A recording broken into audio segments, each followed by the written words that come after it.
And so I want to thank you, Gordon Walker, for allowing us to come talk with you.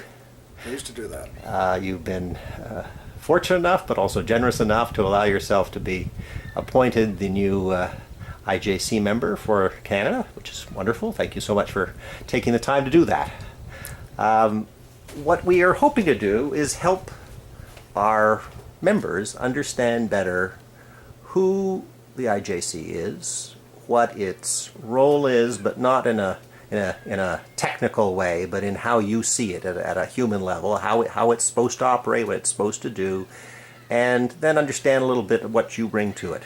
That's our goal. So if it's okay with you, I would start out by asking you to describe in your own words, and if you can refer more to the water levels than other things, what the IJC is and what it's supposed to be doing about water levels. Well, to begin with, the International Joint Commission, the IJC, has a long history, and it goes back to some 104 years now that it's been in existence, and it's perhaps the most successful organization of its type in the world. The boundary of the United States and Canada is some 3,000 miles long, and it has crossing it, crisscrossing it, coming near it, or part of its watershed, something like 330 lakes, rivers, and streams. And it is that forms the constituency of the IJC.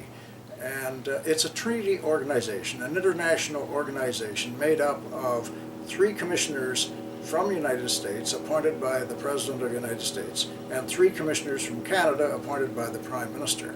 It's worked this way for now 104 years and has been, again, one of the most, if not the most successful in the world in the sense that it solved the disputes. And so tell me, what does it do? The IJC really is an organization that makes a recommendation to the high levels of government. A great deal of information has to be fed into the IJC, and a great deal of money is spent in collecting that information. For example, about a week from now, I have to leave for the middle of July a tour around Lake Ontario to about a dozen different cities on the south shore of Lake Ontario and the north shore, and along the St. Lawrence, Cornwall, Akwesasne Reserve, and to Montreal. And we're trying to deal with a new plan to be put on Lake Ontario. Lake Ontario has been governed because of the dams at Messina and New York. It's in Messina and Cornwall. It's been governed as to the head of water that can be achieved on Lake Ontario. That's been in place since 1958. For the last 8 or 9 years, there's been an attempt to sort out that plan and bring it up to date. It is in the final stages now where we go and hear hearings in various cities to hear what the public have to say on making the final decision, which will be made by the IJC in the next 6 months. So, Gord, now that you've had a little bit more time dunked into the midst of procedures, I wondered if you might comment a little bit on your experience in the recent Lake Ontario consultations. What kinds of things came up? What did you hear most often? What did you learn? Lake Ontario, we went around the lake getting opinions from people South Shore, North Shore, along the St. Lawrence River, in the Niagara area, generally wherever we could find pockets of people who would have comment on it. What seems to be the situation? That particular plan was put on in 1958, and now that some, whatever that is, 50 some odd years has passed, that plan, which took into account a variety of things, did not take into account conservation. And so areas of wetland, areas of habitat, all of those things were ignored in the 1958 plan. And the intent is to have a plan that will return that lake more to its natural elements, which will mean that it will be a little bit higher and a little bit lower in the extremes. That being said, it has to be kept in mind that in the next 25 years, there'll be 3, 4, 5 storms that are huge enough that overwhelm whatever might have been contemplated. So it's not really a case of suddenly introducing a little bit more water or a little bit less water. The real attempt is to improve the wetlands so that they restore themselves. And you need both low water to restore wetlands, and you need high water to restore wetlands. Were the comments and positions relatively consistent? Did you hear the same thing again and again, or did you hear a couple of positions, or was it all over the map? No, we heard, by and large, immense support for the plan that had been established, from First Nations to the industry to shore holders, to shore owners, all around the lake, except in the south portion of the lake. And that's that area somewhere more or less 50 miles either side of Rochester. And in that area, there are big problems, because when the water reaches a certain level, it's going to flood many, many areas, including homes. Now, the problem, of course, is that in the area of that area of New York State, indeed in all of the American states, they have not got the kind of authority that we have in Canada, where conservation authorities across Ontario made sure after Hurricane Hazel in the 50s that homes were not built on floodplain. That's not the case. Right. In many parts of that shoreline, there are homes being built even today that are part of the floodplain. Well, the inevitable is going to happen. Right. Every 20 years or 30 years or 40 years, there are going to be half a dozen storms that will take that water up to the point where they're going to have not just basements flooded. Wow. Okay. What, if any, issues or discussions or concerns do you see that were common with what we've been facing in Lake Huron, Lake Michigan? Did you hear any themes that are common to the two?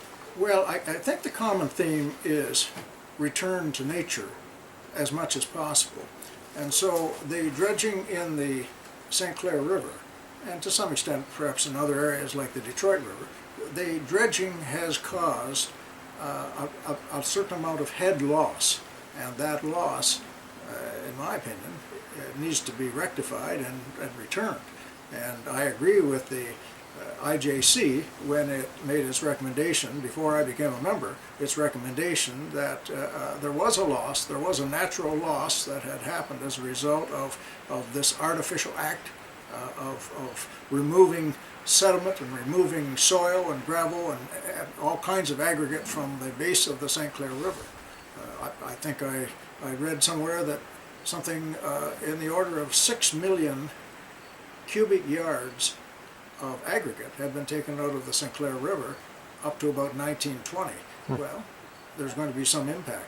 Of course, dredging goes back to, I think, 1858, something like that, on the St. Clair River. So there's a long history of dredging. What we ultimately should do is see a restoration to a natural level. And a natural level means basically, if possible, returning what was lost by the amount of water that was dropped from the system. How about the theme of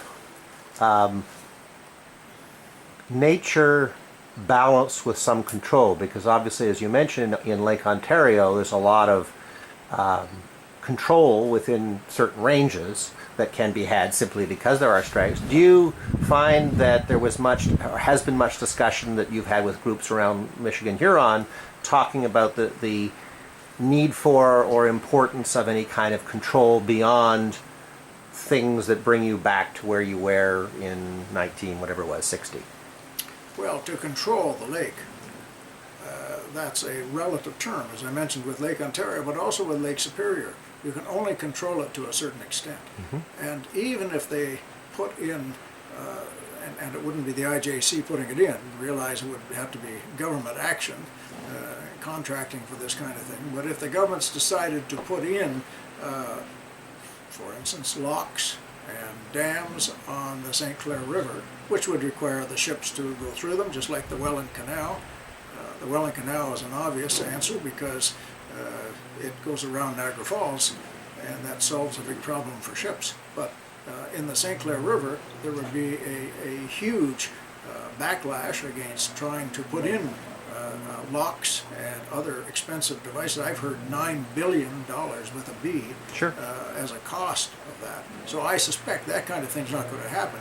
If there is to be a control on Lake Huron or Lake Michigan, it would more likely be something of a constriction at the St. Clair River to train the water or channel the water or to inhibit the water from the kind of flow that now exists. Okay. I often liken it to the bathtub.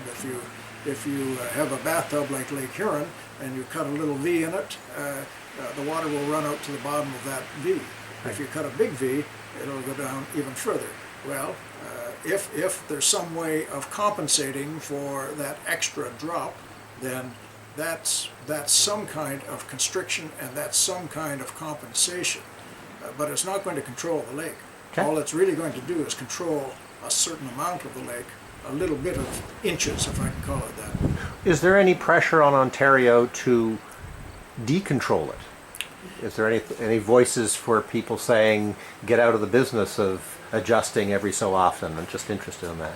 Well, if you're talking about the other lakes, like Lake Superior and Lake Ontario, nobody has suggested that I've ever heard.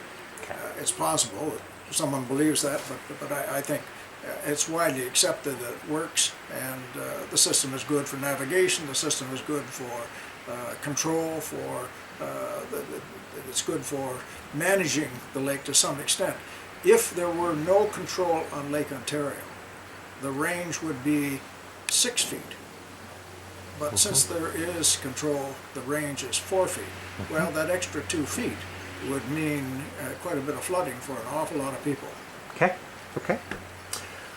Okay, so having been around your IJC colleagues now for a little bit more time, do you have any sense of the tone of the group? Are there themes or concerns or positions or perspectives that you see everyone has in common?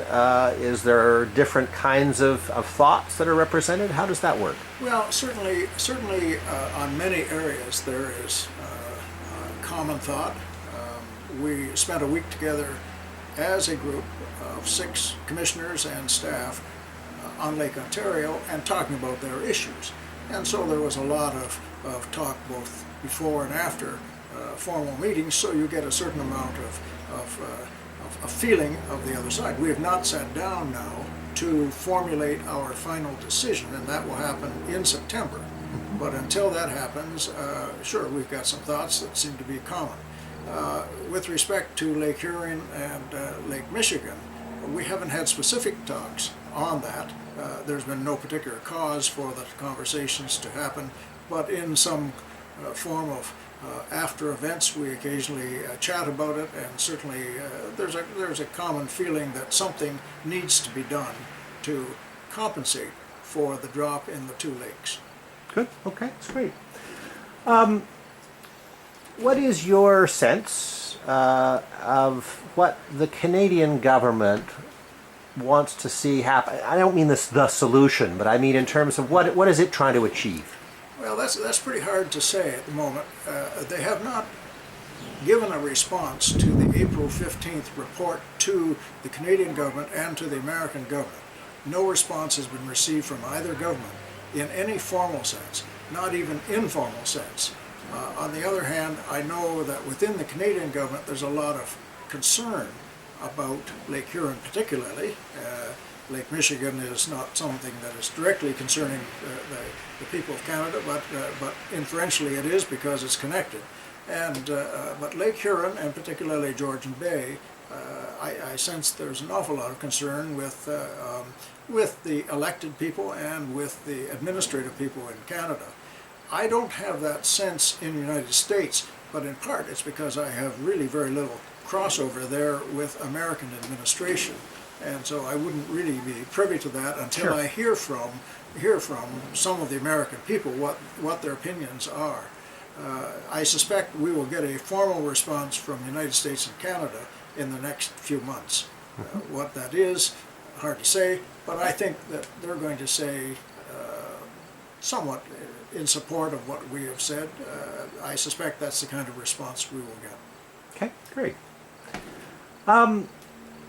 We did an interview with Rod Jones, who's the head of the CEO of the CSL Group, Canada Steamship Lines, and he expressed some concern as a user of the lakes in the danger of jumping to a particular decision on the solution for St. Clair being a just restore this much versus a broader, longer term look on what do we need in place to be able to manage a navigable set of lakes that basically have given a lot of prosperity to us. And obviously it's his position because he's a shipper, but I wonder if you have a sense of, or in your mind have thought about this notion of restoring to nature, or restoring what man did to nature, versus building an environment where we can manage our future if the weather does really change on us in terms of running our economy. Well, keep in mind that the shippers are one of the stakeholders. Mm-hmm. It has to be kept in mind that there are many, many other stakeholders as well. And the stakeholders will not be common in thought. They will have different thoughts. For instance, if you ask the people in Georgian Bay when the water is very low, and they're going to have a very strong opinion on what should be done about the levels. And similarly, if you were to ask them that same question in 1995, you'd be getting a different answer from them because, oh no, we don't want any more water held back. We've got enough. It's already too high. You know, those are the kinds of problems you get with them stakeholders. And similarly, the shippers have that, but there are more than shippers. There are people who fish. There are people commercial fishing and recreational fish. There are people who use the lakes for many purposes, such as the communities along all the shores, and there are hundreds of communities that border our 10,000 miles of shoreline. And those communities have their own view because they want the water Sure. either to drink or they want the water to use for sanitary purposes. So there are a lot of different opinions. But the good thing about what I've heard over the past couple of months and working a lot with municipalities and various stakeholders is there appears to be a quite common concern and preference for the devil we know, meaning some kind of control that you realize isn't perfect, but would help us avoid the very lows, avoid the unknown potential drops that could kill off a community or whatever. And so I find many stakeholders not expressing the same solution in mind because they don't know what the solution is, but all calling for a world where the disaster scenarios they're somehow protected from. And that dictates or suggests more control rather than less control. And I'm just coming back to that issue because it's an issue that seems to be fundamental to a lot of people's thinking about this. But it depends on when you're talking in time. The problem is we don't know. And you've mentioned this before to me, that we don't know what's going to happen. We really don't. Will the effect of climate change bring about lower Great Lake levels generally, in which case we're all going to have to adjust to that, or could we expect perhaps even higher? I mean, it's possible that climate change can bring about more violent storms and much higher incidence of water. Right now, this is the middle of August, and we realize that we're 5 or 6 inches above on Lake Huron, above where we were at any time during the year 2012. So quite an amazing turnaround, given that back in January of 2013, just 6, 8, 9 months ago, the levels were about 23 inches below where they are now, virtually 2 feet below where they are now, and we need only to look around here and see the impact of that.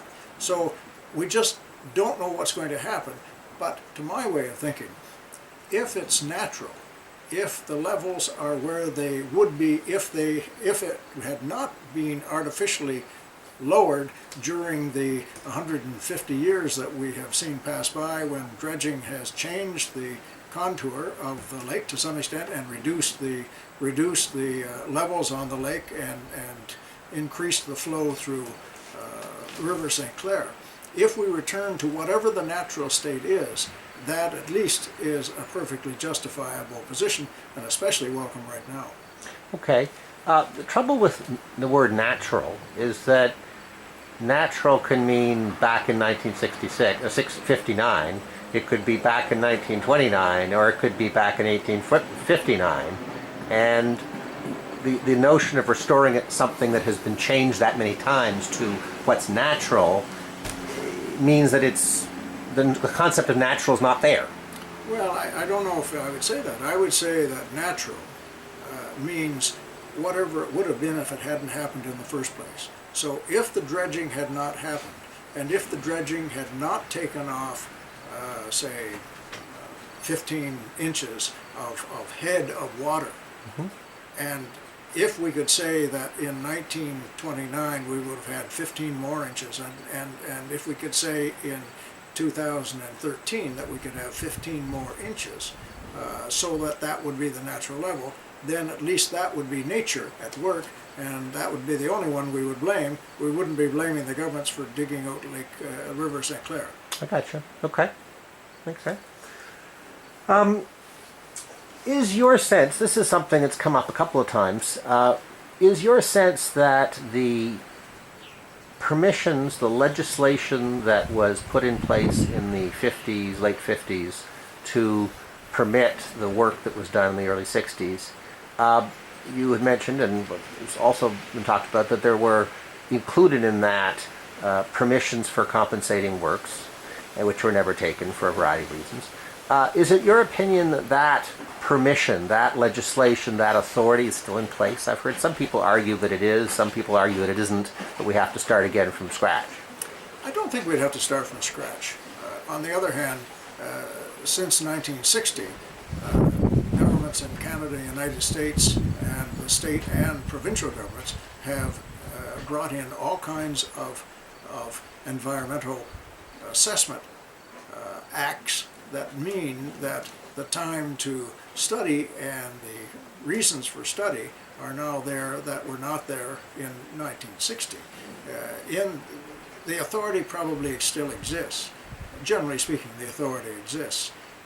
The money doesn't exist, mind you. Sure. So whatever it takes, if there are to be compensating works put in, and let's say it costs $50 million, $100 million to put in compensating works, the authority might well be there, but the money isn't. And secondly, the environmental assessments that will inevitably be required in each province and state and each of the two governments, they have not been met, and they would have to be met, I believe. And so, as a consequence, while it may appear we're not starting from scratch, scratch is a little different up the level now, and a little bit longer in between scratch and finishing. Okay, good. We never had a chance to talk this last time. What is your sense of the most effective role for the public in facing this issue? Is it to stand by and let things happen as they do? Is it to burn the flag? I'm kidding, Well, but I mean, what is the? I think it's important to maintain a sufficient interest perceived in the public that cause the doers in this world, the political people, the people who are going to make decisions, cause them to respond in the right possible way. If it's, well, I mean, we all know the saying, out of sight, out of mind. Right. And it can be said of, out of range of hearing, out of mind too. And so it is important that people keep the pressure up from that point of view. And to that extent, to the extent that Stop the Drop is managing to keep the interest focused on what solutions might be out there, and governments, you have to do these things, that's probably a very good thing. Mm-hmm. Okay. Do you think that the NGOs that are working around this issue Is your sense that it's important for them to continue to constructively disagree, as they have been up to now, or other people believe it's very important for them to all get together and get on the same bandwagon, and which has the sense of meaning that they have to coalesce around a compromise? Which is more useful, do you think, when you're talking about government? I'm not sure there's an answer to that question, because there are disparate views all around the lakes on what should be done and what shouldn't be done. I mean, there are people in the Lake Michigan area who welcome the very long beaches that they have and think that's just wonderful now that they have far more sand in front of them. Right. They're going to argue a case in one way, and then other people are going to argue it another. For instance, if we tell people we're going to hold back some water on one lake, the people in the lower lakes start to say, well, wait a minute, we don't want lower water here. You can't do that. Right. So we have to balance those opinions, or more accurately, I guess the political people have to balance those opinions. And having the benefit of many voices, even though they're disparate, even though those people are saying different things, perhaps even on the same point, although often on different points, usually Right. is on different points, Right. and recognizing that they are different kinds of stakeholders, whether they're boaters for recreational purposes, or whether they're boaters in the sense of the Great Lakes shippers, or perhaps even the commercial fishermen on the lake. Whatever it might be, they all have different opinions, and funneling those into government, that's a good thing. Getting them all together, well, forget it.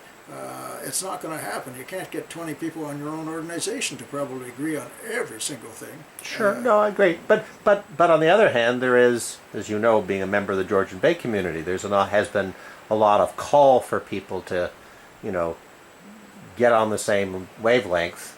And again, it's something that is interesting to me and a lot of other people that have asked: is this a constructive thing if you try and make people agree ahead of time, because it simplifies the decision for government? Well, it certainly does. It's if all speak with the same voice, that's very simple. It's very easy to read, but I don't think that's going to happen. It's up to government to distill this.